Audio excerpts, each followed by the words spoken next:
আসসালামু আলাইকুম, শুভ সকাল। সকালে অনেক সুন্দর জায়গায় বসে আছি।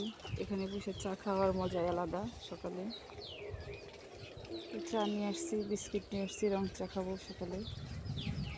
তারপরে এখানে জমিতে অনেকগুলো হাঁসের বাচ্চা খাবার খাইতেছে। অনেক সুন্দর বাতাস, মানে এখানে অন্যরকম একটা ভালো লাগা কাজ করে।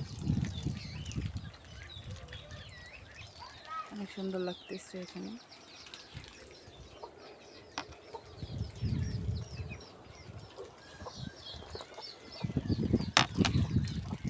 যে হাঁসের বাচ্চাগুলা খাবার খাইতেছে জমিতে নেমে।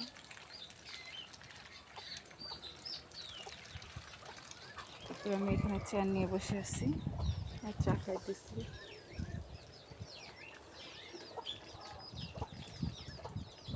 এখানে বসে চা খেতে অনেক ভালো লাগে। সকালে সকালে অনেক সুন্দর বাতাস থাকে। দেখা যাচ্ছে একটা আম গাছ, আমরুপালি গাছ। এখানে অনেকগুলো আমরুপালি গাছ লাগানো হয়েছে, একটা দুইটা তিনটা। তারপরে এখানে আরেকটা আমরুপালি গাছ, তার নিচে আমি বসে আছি। এখানে আমি চা খাইতেছি। সবাই ভালো থাকবেন, লাইক দিবেন, কমেন্ট করবেন। আল্লাহ হাফেজ।